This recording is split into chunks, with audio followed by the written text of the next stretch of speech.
for your girl. That's right, it's a podcast. It's pop for your girl.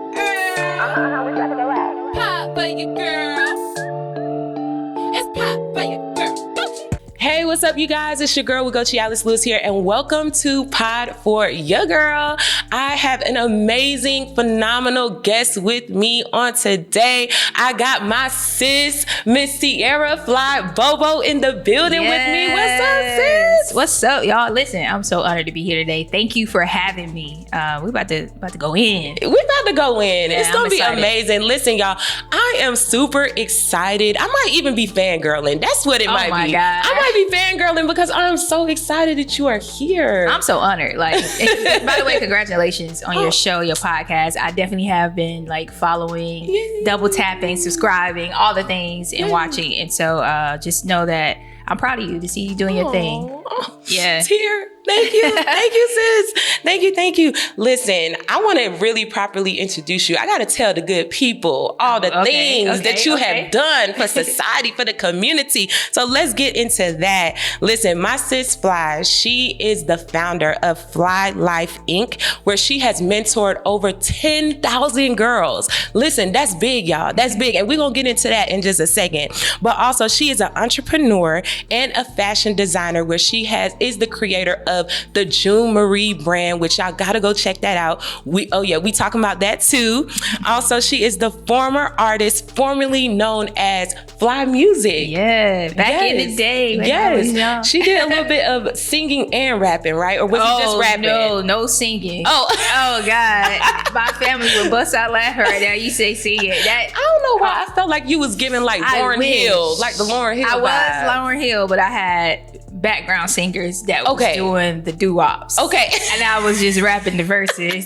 But no, I wish I could sing. That's like one of the things, if I could talk to God, I'd be like, yo, why you ain't give me that gift? I probably would have been acting up. But yeah, but no, I was rapping. Okay. Mm-hmm. But it was definitely giving the Lauryn Hill. Oh yeah, it was neo which I soul. liked. I love that. Yeah, I had the neo soul vibe for all my projects that I had out. It was a dope time, but yeah, I had to hang it up. Okay. Ain't no wrong with that, but go check out her stuff, because I'm sure it's probably out there somewhere. You could find a music video or a song. Oh yeah, my music videos still up. I didn't take them down. I thought about it, but then I was like, nah, let me, leave them up.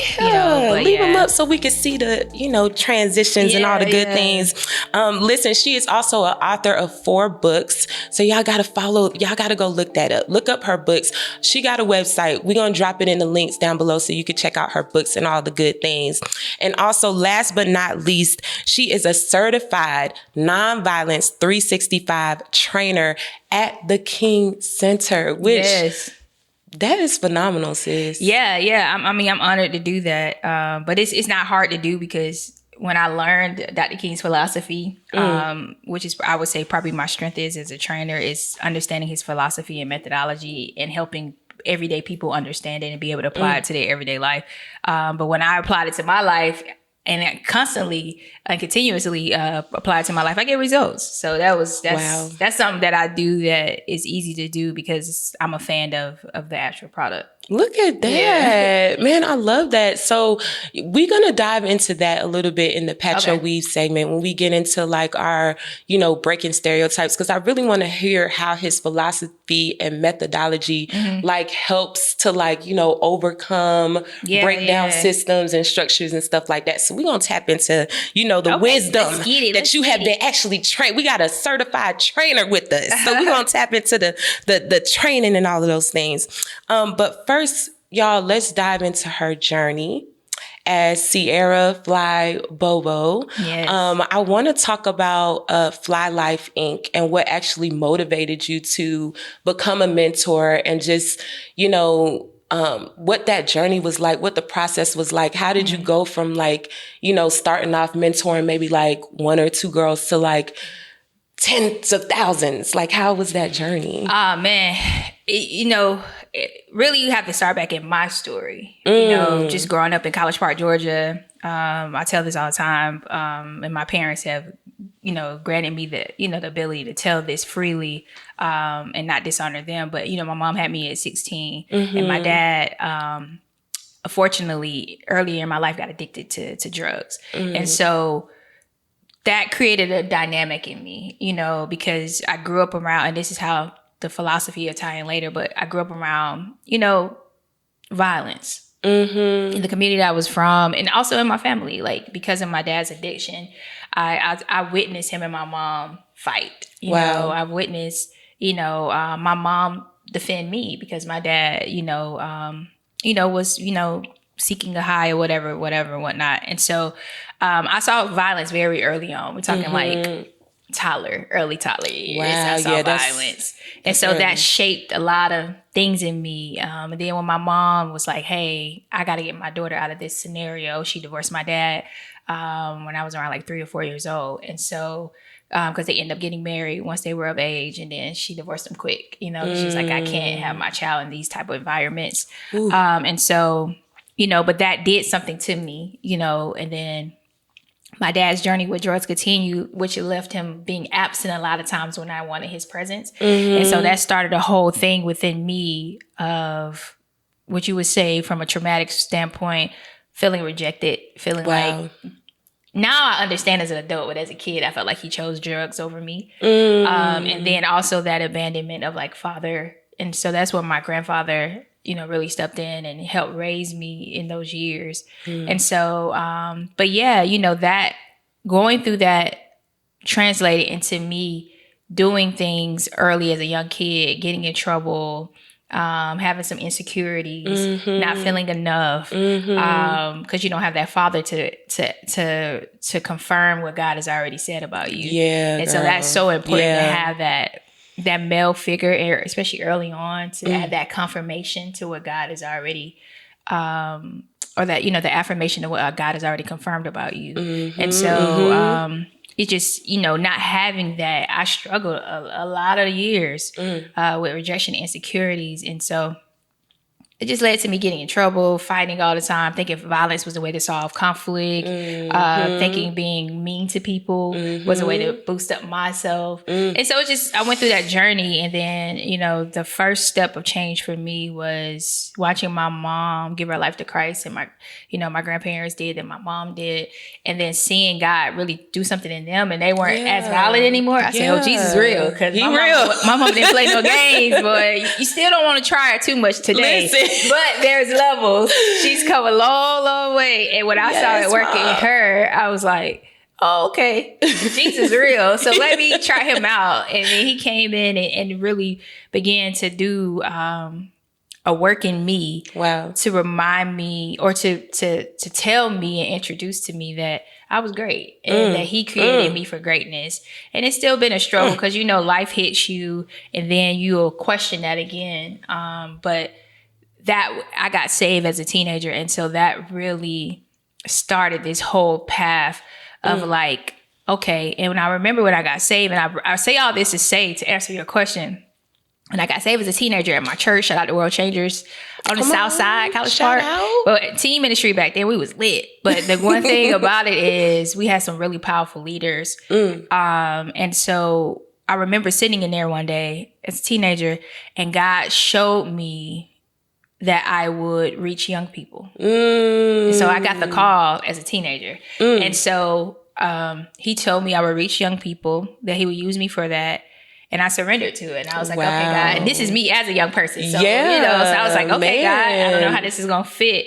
And he also showed me fashion. He showed me fashion as a teenager. He showed me I would be sitting in our main sanctuary, which they call the Dome, as a teenager. And I would be, this is no cap, I would be like sketching tailored suits for Dr. Dollar. And I would be sitting there because he's always been known for tailored suits. Him and my granddaddy. So my granddaddy used to wear tailored suits with gaiters all the time. Like, gators? Even if we was going to the grocery store, I'm like, hey, what is you doing? Like, put on some sweats. That was not his life. And then Dr. Dollar used to wear these tailored suits all the time. So the two men that were present in my life during that phase that really had the biggest impact on me were them, and they wore tailored suits. So I would be, as a teenager in the Dome, mind you, he's teaching, and I'm paying attention, but at the same time, God is showing me like sketches. So I'm sketching suits of like, oh man, Dr. Dollar look great in this pinstripe suit or whatever, not understanding how it's all gonna come together. And so Fast forward, that led to me graduating from high school and pursuing a degree in fashion and marketing.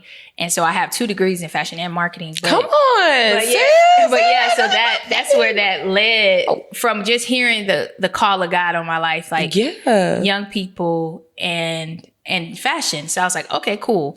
Didn't know nothing about Fly. That I would, eventually that would be my name, and that, like it's like all this stuff got piecing together throughout my journey. But I knew from a kid that I was called to reach young people. Yeah. And now that I'm older and I have, greater insight and understanding, I know that I'm anointed to reach young people. Because it's sometimes it's like when you can do something effortlessly, like you just go in a room and kids just run up to you for no reason. You be like, okay, there's something that I have no control over that's on me or in me that people, it resonates with them. Yeah. They would just start see opening it up to me. It was crazy. They would tell me their deepest, darkest secret. And it's like everywhere I go, whether it's church, schools, grocery, like they'll just like trust the level. They'll trust something in me to want to like be vulnerable with me. And I'm like, man, okay, this is God. This is what God was showing me as a teenager. And then, of course, over time you cultivate it and you have people in your life to help train it.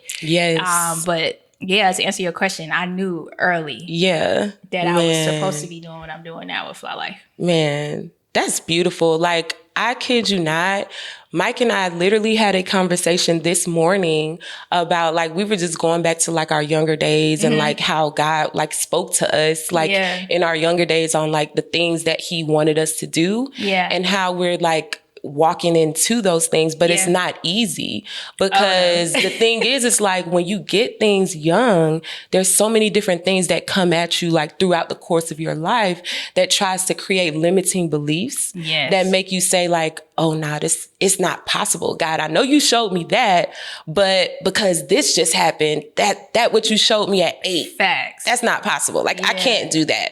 But I love something that you were saying. Like, you were saying something about how it's powerful, like when a man comes, like you had insecurities and rejections and stuff like that. And sometimes, like, when you don't have your father in your life to like confirm those things, like, it can be harder for you to like, walk it or fulfill it and stuff like that. I want you to kind of like just elaborate on that from a personal standpoint. Like, did you have anybody eventually speaking into your life against like, limiting beliefs that may have been created with the situation with your dad? Or, we know you had this vision at a young age, but what came in to hinder it? And then how did you break those limiting beliefs to... Yeah, and I'm not gonna say I had like a one-time event that broke it. Okay. It's come and go throughout the years, and that's just being honest. I've had triggers, and when I'm triggered, I revert back, and then there needs to be a reassurance that happens. And this is why it's good to feed your soul regularly, so when those darts come, you're able to fight against it.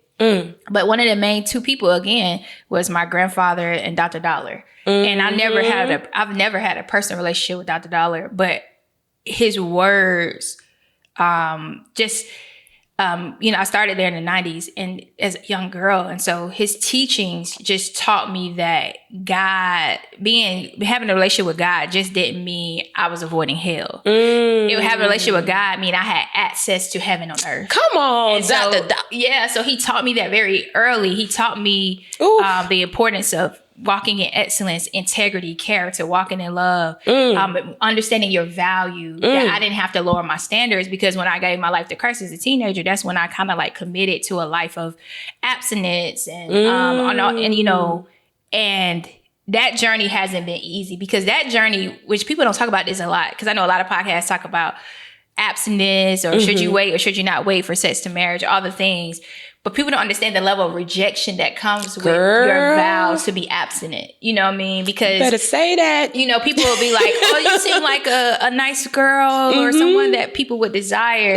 But I can't tell you how many times I've been rejected by somebody I liked because of my standard of abstaining. And so that's a trigger, remember, because that original pain was rejection. And so in those moments, if you're not strong enough, you will compromise. You will. Just to not feel the rejection. You get what I'm saying? And that's a real thing. And so, and even when you don't compromise, you're still struggling with the emotions of it.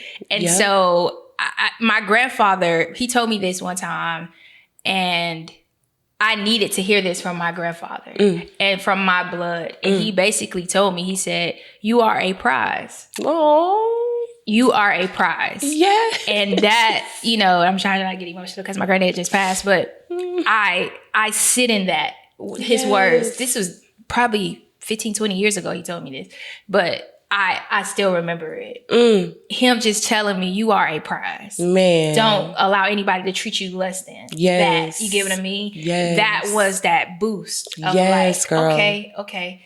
And, you know, me and my dad still have a good relationship, and I still honor my father. And my dad has had seasons of, you know, recovery and things like that. And it's been beautiful to see when he's in that space. And so, but at the same time, I needed that from my grandfather in that season. Wow. And, you know, even now, you know, even after divorce, that was another thing. Cause it's like, dang, I lost my best friend, someone I thought I was going to spend the rest of my life with. And even though we're great co-parents and we're even good friends. Okay. It's just that same thing of like, feeling like either you failed or you're not good enough, or that thing is going to be triggered. Yes. You get what I'm saying? So it's like, that's why I say it's a journey of reassuring and reminding yourself what God has already said about you. Man. And that's why I always tell people, we as individuals, and I don't know if I said it right earlier, but we as individuals, we confirmed what he's already affirmed. Come on. You know, it's like my affirmation comes from God, and I used to look for y'all taking notes. Okay, because we need y'all to take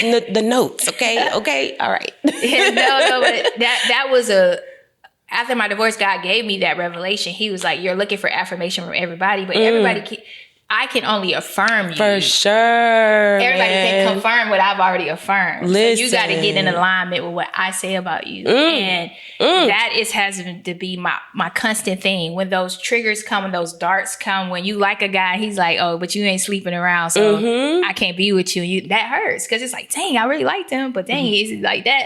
So it's like these things. And so you have to constantly put yourself in alignment with what God has already affirmed about you. And then God, because of his love, he will send vessels, people you know or don't know, to confirm what he's already said.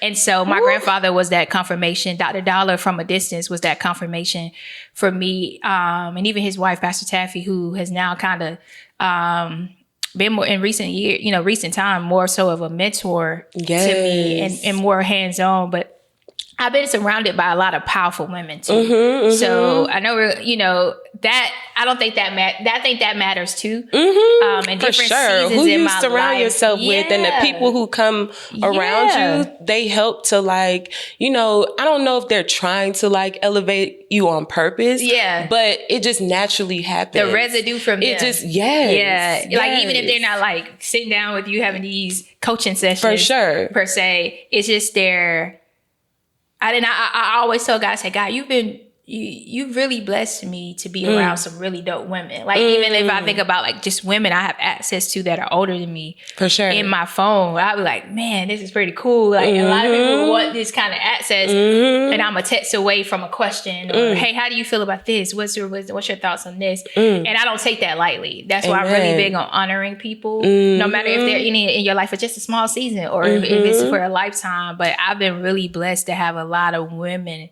around me that confirm what God has put in me, and even at times stretch what God has put in me. It's starting with my mom. Like she's my shero. So yeah, my mom. Come on, Mom. Hey, Mom. What up, Mom? Man, I love that, man. Yeah. So beautiful. Such a beautiful journey. Like, so much of what you said, I promise you end me and Mike's conversation this morning. Oh, my God. Okay? This morning, we had that conversation.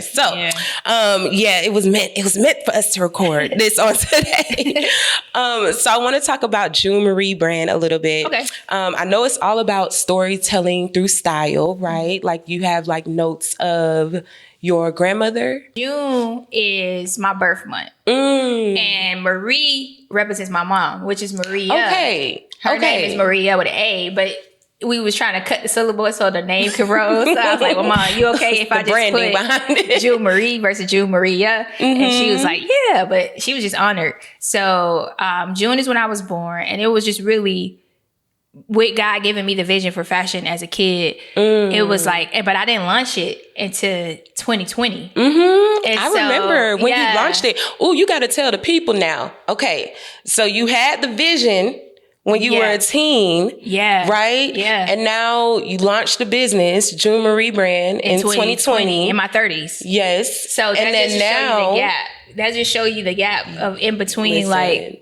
the journey. The journey. Like I had the degree. Process. I got the degree way before. I got my degree in 2007.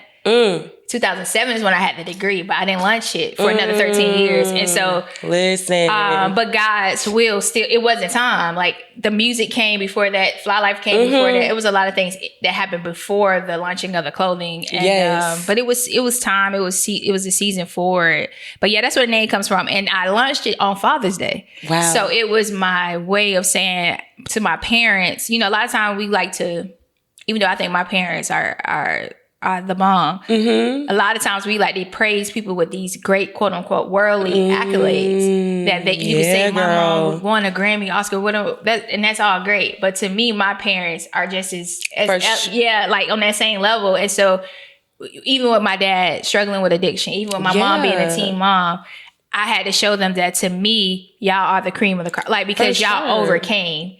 Like that to part. Me, that shows the true strength of a person is like your ability to overcome things, not just what you were able to gather or accomplish. And so, but what did you overcome to accomplish it? That's the true like sauce right there. That part, and so, that's even a seed sown. Like sometimes, you know, not to negate, like, you know, the fact that you're living these things out in real time. Yeah. And so the fact that you're seeing overcoming, you're seeing the challenges, because a lot of times some people, they don't know the storm. They might just only know, like, you know, the sunny days, the rainy days, like, you know, kids that, you know, never saw their parents argue. They don't know that. They don't know that there was an argument, you know, so they don't know, like, on the other side, what it looks like to come out of that, or to, you know, refrain from that, or to transform out of that. And so in that, like, there's even like seeds being sown of resilience, of overcoming, of, you know, on the flip side, there is going to be, you know, a sunny day, you know what I mean? And so our mental picks that up, whether we like it or not. Yeah. No, it's real. It picks it up, girl. It's real because it's like, and I just wanted to honor them because I want them to show. My mom went through a lot being a teen mom, you know, because she had me in the, you know, the late 80s. And so that was like really taboo, you know what I mean? And so it's like my mom having me, and then as a teen mom, she endured all the criticism, all the, you know, all the things. And it's like, but hey, Mom, this is what you produced. Wow. And your daughter is going to launch a clothing line to honor and name it after you, because you get what I mean? So it was my way. And the same thing with my dad. That's why I did it on Father's Day.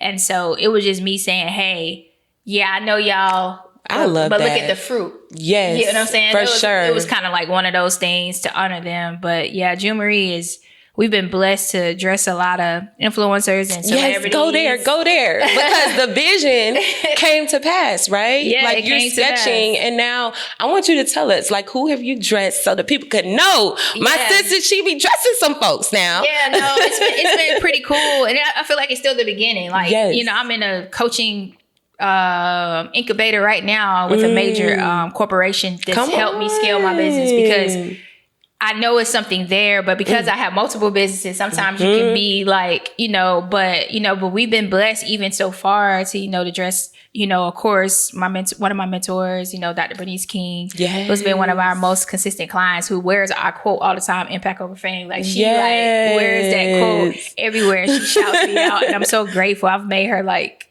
10 jackets. With Listen, I seen it. I seen some of them. She that's her thing. And, Pastor Taffy, we've been able to make her, and it was the crazy thing is we're tailoring. So that goes back to that sketching and the, in the dome, Man. which would make me cry last year because I would sit. This is just how God is so faithful to not let a promise be unfulfilled. Listen. But I was sketching in the dome in the 90s, tailored suits of my pastor on stage in the dome. And then last year, Pastor Taffy came out in a tailored suit that I made in the dome. Won't he do it? And I wept. Me and my mama, we was in there crying, but it was just like a God moment of like, I didn't picture that. You get what I'm saying? I was just sketching, and now look. And so God brought it back to my remembrance, and I wept. But I was like, wow, God, you're so faithful to your word. He is so faithful. Years later,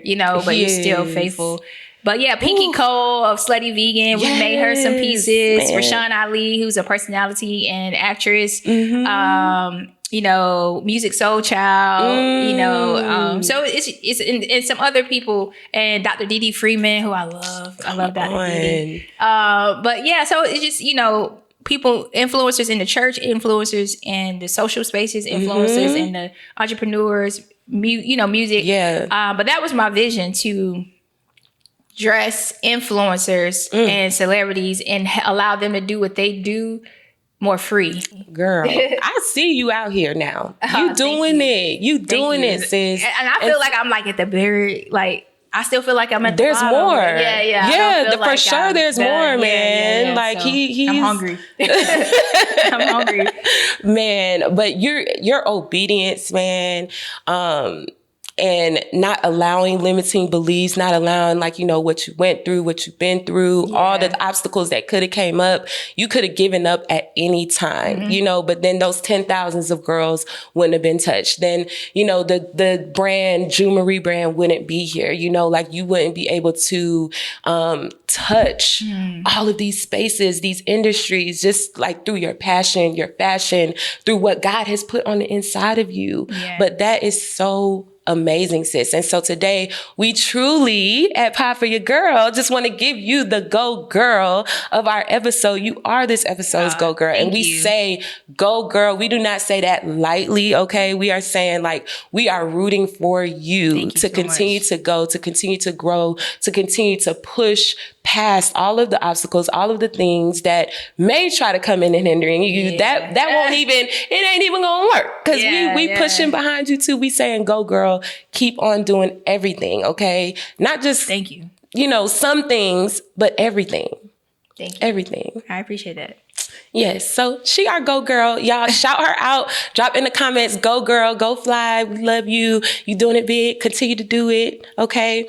And so the last thing, we're going to switch into our Patch Your Weave segment on that note. Okay. I want to kind of transition on the note of how we were just talking about, you're touching, all of these different avenues. You have a mentorship program. You have a clothing line. Even you were just saying, sometimes, when you're doing a lot, it can get hard.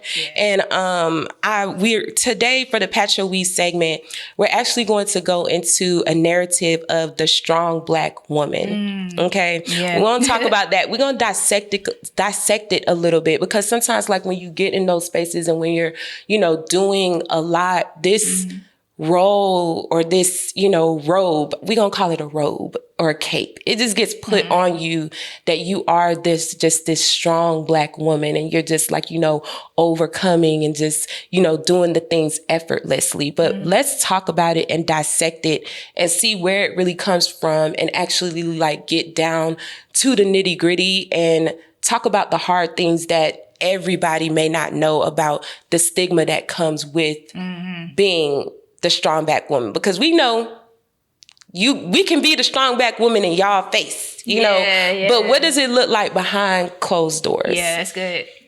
All right. So first, let's talk about this. So the strong Black woman is often seen as someone who carries everything alone. Have you ever felt the weight of this expectation of carrying everything alone? Yes. The reason I took a deep breath is I'm trying to see how much of it was internalized expectations or external expectations. And the reason why I say that is because I think because we come from strong Black women, I think that a lot of times we feel like that's what we're supposed to be. And so sometimes it's an internal, you internalize it, but it's not something that someone tells you. That's right. You should be. Yes. And so I definitely have struggled with that. I've struggled with what they call hyper independence. Okay. And I think I got that from Dr. Darius Daniels, who I love. Oh my God. I call him like my virtual life coach. Okay. Because I eat his word a lot. But it's one thing to be independent, and it's another thing to be. Everything to me in life, I look at it as a spectrum. And then I feel like the will of God is always in the balance in the middle. And you can either be hyper or too low, too high. You get what I'm saying? I feel you. And I think in me, just being transparent, I have been hyper independent. And I don't think it's always been, and this could go back to insecurities and fear of rejection and things like that. I think I've always stayed hyper to the extreme because I felt like that was my way to prove of my value. Oh yeah, for sure. To be able to handle so much that I could be seen and then it would add to my value in some kind of way. It was a distorted thought. But the dangers of that is you isolate yourself in a way and you feel alone. But no one told you had to be alone. No one told you. No one told you had to do it by yourself. Like me and my mom, I still struggle with this. And because I'm really in this journey of self-awareness, I know myself, but I still have to catch myself and make sure pride is not creeping in as well, because it's like, let people help you. Listen. You get what I'm saying? That's real, man. Like, let people help you. Let them help. And I'm so used to being the helper. I'm a giver and a server at heart.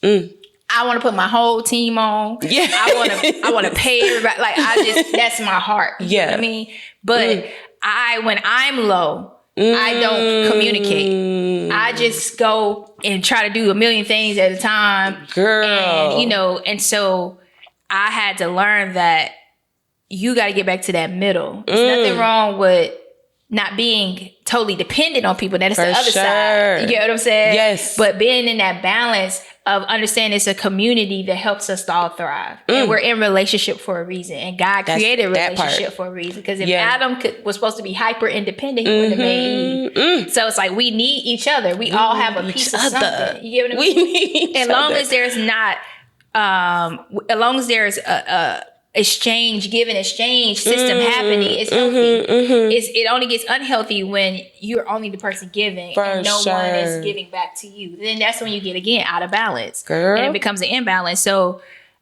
to me, I do feel like I personally have taken on that Black woman thing, strong Black woman thing, but I don't think it was always because I had to. Now, there have been moments where life just hits, being diagnosed with autoimmune and, going through a divorce, where now I am a mothering as a single woman. Right. I don't call myself a single mom because her dad is very dope and very active in her life.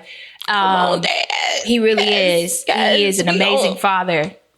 But I am mothering as a single woman. So that still comes with a level of like sacrifice. And it just is what it is because I have primary custody. Yeah. So that we were talking before we started rolling, like my daughter has had to go to the doctor a couple times already this year. And, having to be up, checking the temperature, giving the medicine, doing the things. Then trying to keep my health in a certain place, because even me walking through some health things, because as you know, I went through autoimmune. I was diagnosed with lupus in 2019, lost all my hair, went through a whole journey of trying to get healthy again.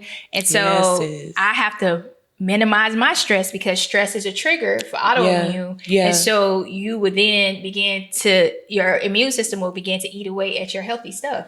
And so it's like, if you get too overwhelmed with stress, so it's like this balance, which unfortunately that has forced me to have to always, when I go too far to the left or the right, to come back, be like, all right, you can't be good for nothing or anyone if you're not okay. Exactly. You get what I mean? Exactly. So I think that's the dangers of the strong Black woman thing is that I know for a fact stress led to me getting autoimmune issues. Yeah. Because I never had it. I'm running my family.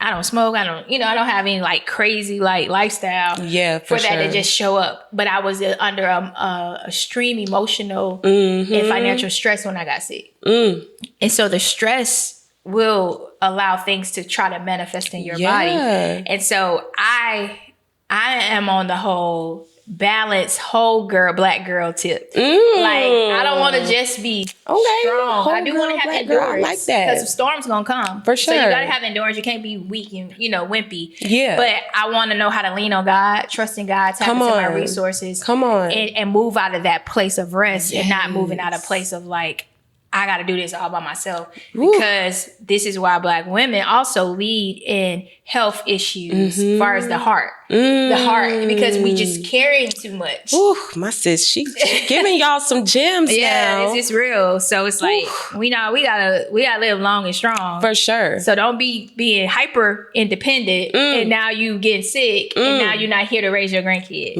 Or be a part of their lives and enjoy them. And so man, you said a lot, but we needed to hear that. You struck a nerve. We needed to hear that, man. Like, sis, take care of you. Come on, and I think you went into the dangers of this stereotype, which was I was going to go to next. So, what about like we know you do a lot of work with girls. So, is that a part of like? Do you share that side with them? Like the health, the wellness, like, your journey with Yeah, because I think that's so important, like, for us to sow into the next generation. Yeah. Because I'm not going to lie, like what you said, as far as like seeing it, how much of it is internalized versus externalized.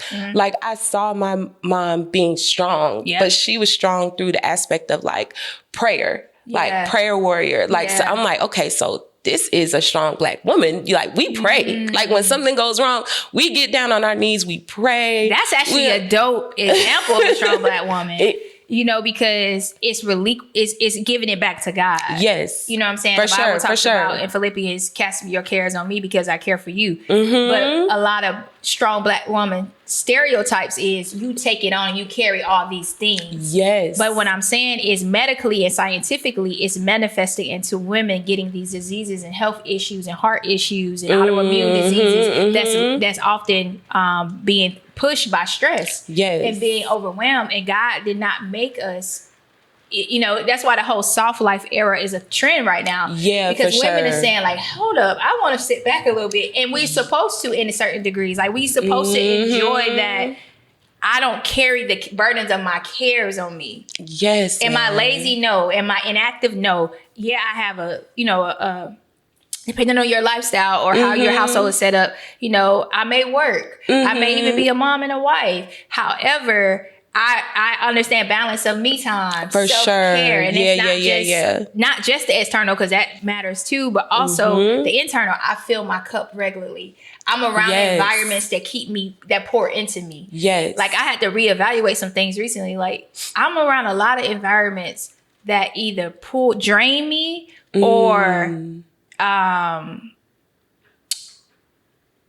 undervalue me. And so let me put myself, let me be strategic in putting myself in rooms that pour. Like, I have rooms, Fly Life is where I pour. Yeah. I pour. And any other time God just releases me I pour. But I then strategically have to put myself in rooms where I'm poured into. Because you have to be intentional about the assignment that God gave you. Like, and know, like, God, this is the assignment. Yeah. So I'm assigned to this space, these spaces, and that's where I pour. And I look at it like that. So anything outside of my assignment, it's not saying that God may not use you like here and there, but like those heavy pours, that's like really going to like, take a lot from you. Yeah. You're strategic about that. Yes. And you know when and where to do that. And boundaries.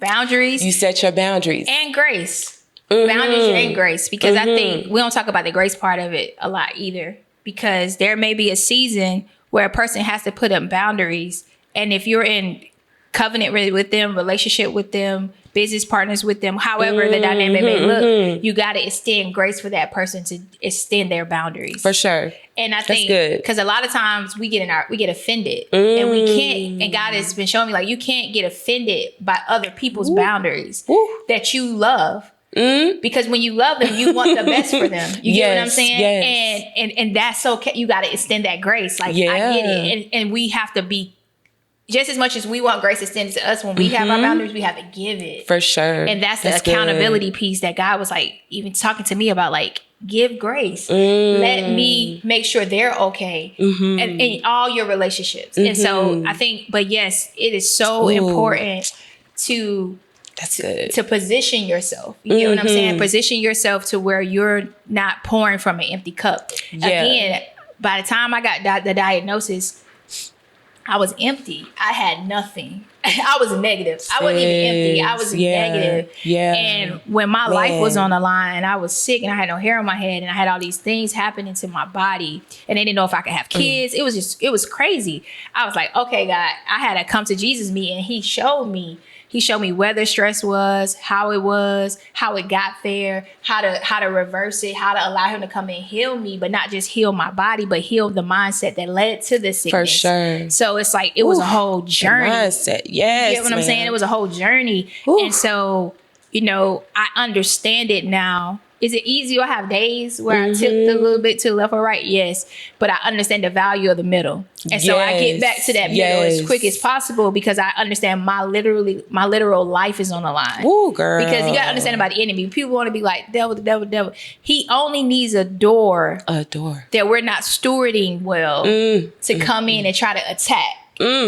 So the more you keep yourself in the middle, the more you keep your doors closed. Yeah. So that balanced life is so key. That's you get what I'm saying? It keeps that divine protection around us. That's a good picture. You get what I'm saying? That's a really good picture to see. Yes. So it's like, if I'm keeping myself okay, that doesn't mean you're still not gonna have things happen. That's just life. But it does give a sense of protection, and that's why wisdom is so important. I heard you say that earlier.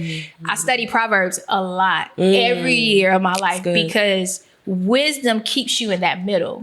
Proverbs is full of balance. Yeah. And so it teaches you, don't be lazy, but hey, also depend on God. Trust in the Lord. Lean not to your own understanding. Like it's like, but hey, but don't be, but look at the ant too. The ant keeps his hands diligent. But hey, but don't rely on your own strength. Trust in the Lord, which allows you to rest. You know what I'm saying? That's it. It's the balance. You hear what I'm saying? That's that wisdom. It's when you tap into that wisdom of God, you avoid certain things. Yeah. There's certain pits I have never had to go in and won't have to because I walk in the wisdom of God. You know what I'm saying? Now, again, trials are going to come. God, Jesus told us that. But it's like, but there's a wisdom there that can help you avoid certain pits. Yeah, some things you don't have to go through. You ain't got to. I can just look at lessons. I can learn from new and old stories and be like, "Ooh, okay, I see that guy. Okay, you're right. I'm going to avoid that." You know what I'm saying? I love it, man. I told y'all go ahead and pull out your notepads if you haven't already, because it's gems. It's gems. Okay, so the next thing I want to ask you, how can we redefine the strength of a Black woman without glorifying the struggle? How do you, is there any way we can really do that? Because there is a struggle. Now, while you think about it, I'm going to go into just a little bit of historical roots. So the stereotype actually traces back to slavery, where Black women were expected to be resilient, emotionless, and self-sacrificing to survive. So this was something that we had to do in order to survive back in slavery days. But now in the modern day, there's a modern impact, because today it creates pressure for Black women to suppress vulnerability, leading to stress, which we was just talking about, and also burnout and mental health struggles. So is there any way we can take on this new identity of a strong Black woman, but releasing us from the struggle part? Or, I ain't even gonna put my input in. How do you feel?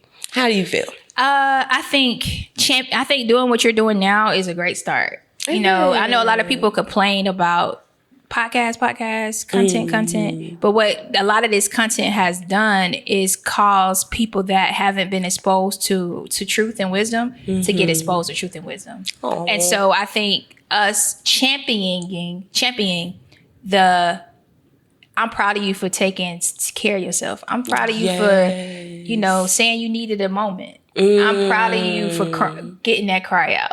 I'm proud of you for, like my best friend, she took a day of rest the other day from work. And I was like, I'm proud of you, sis. Aww. Like just those little small moments, just to say, hey, championing the self-care, the true self-care, the inside out self-care, like championing that. And also understand that struggles come.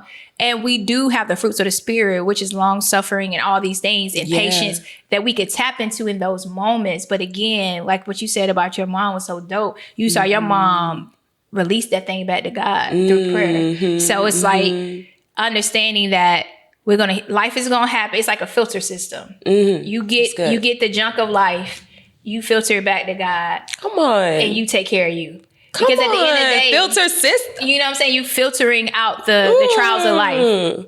Because the Bible says, in this world you will have trials and tribulations, but be of good cheer. I've already overcame it.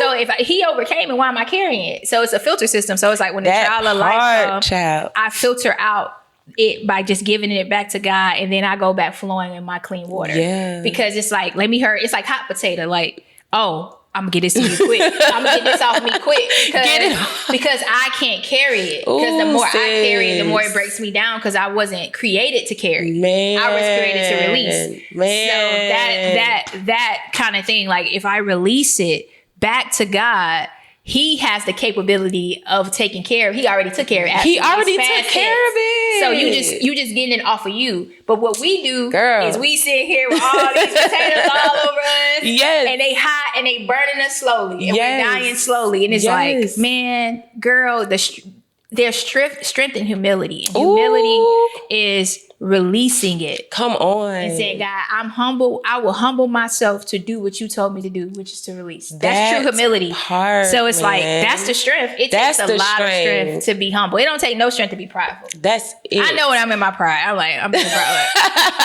All right, you okay? Don't we be knowing though? All right, so you gonna carry this. Now you're at the hospital having a panic attack. All the things. You get what I'm saying? It's like when you gonna just humble yourself and give it. Release it. Because it's not easy, but it's worth it. Yeah, man. Because it's like, God, I can't carry this. It's killing me, literally. Yeah. And I don't want that. You know what I'm saying? So, man, but that releasing part that you said is not easy. I love that because you're actually saying that you're birthing strength. Like you're birthing resilience in the moment of releasing. Like you're literally birthing this new identity of, okay, the strong Black woman was this, where I carried it, but now I'm making it this, where my strong Black woman is, I release it. I let it go. Because it takes more strength to release than it takes to keep. It takes more strength. It's just like if somebody slap you and you don't slap them back. It takes more strength to not slap them back. More. Yes. It's easy to be like, boom, boom. Yeah. That's easy. For sure. But to be like, I'm going to walk away. That is a whole nother, or I'm going to handle it a different way. That's a whole nother level of strength. And I feel like it's the same thing with releasing it. That's true strength. But the enemy, again, any door you leave open, if I could get them to have a distorted thought, that this is strength, and lead them more towards it. And so I do think these conversations need to be had more with our younger girls. Like even with my daughter Ari, I'm like constantly thinking like, what am I modeling for her? Wow. Because they do what they see more than what they hear. Yes. So it's 100%. Like, am I showing her that strength is trying to be superwoman in a way that's not healthy? Because again, they model what they see. They do. Than more than what they hear. And you could be telling them, don't be carrying so much. But then my mama, God dog, you over here stressed out, trying to, and so, That's good. Like, yeah, we both have daughters, y'all. And so, like, when she's saying that, like, I'm even doing my self-check, like, man, like, there's been moments, where you're like, dang, I don't want to release that. I can do it. I can get it. I can be here at 5 different, like, one thing that literally humbled me this weekend, okay, I had dropped the kids off with the grandparents, and I was literally planning on picking them up in the same day. And Pop called me and was like, why don't you just let them spend the night? Like, you don't have to pick them up. But remember, I was telling you, my daughter is pollen season in Georgia. So she's been having like these asthma things, she's been needing her breathing treatment and all that stuff. And so when he said that, I was like, okay, well, let me just run to the house real quick. I'm gonna get her inhaler and then I'm gonna drive back. I'm gonna come back. I'm gonna bring her inhaler. I'm gonna do, all the things. And I started like, spiraling. And he was like, Alice, like, it's okay. Like, we got them. Like, if we need it, we'll make a way to like, come up and get it. And, in the moment, we'll figure it out in the moment. But you don't have to, like, I'm saying, let me have them. Like, just go do what you gotta do. Is one of the hardest things. And I'm glad you brought that up. That's one of the hardest things to release as a mom. Like, even like I said, my daughter has a super amazing father who's constantly asking me, hey, see, how can I help more? What do you need more?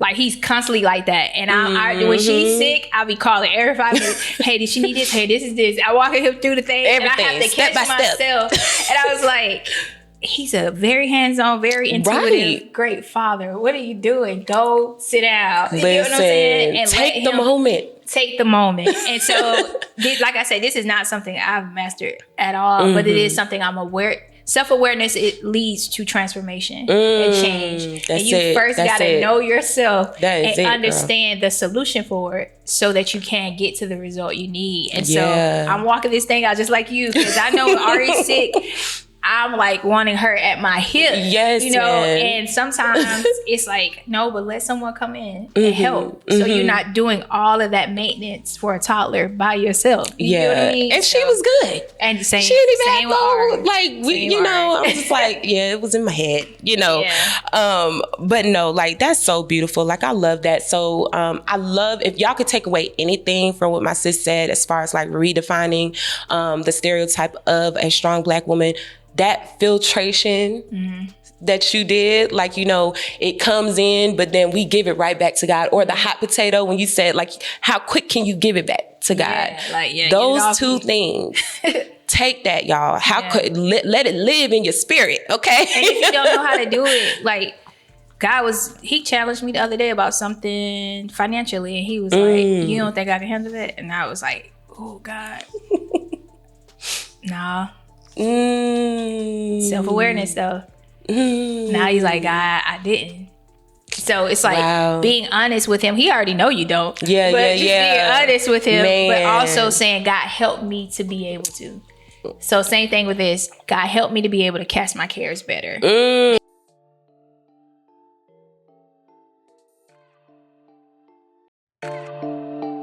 Pop for your girl. That's right. It's a podcast. It's pop for your girl. We got to go out. Pop for your girl.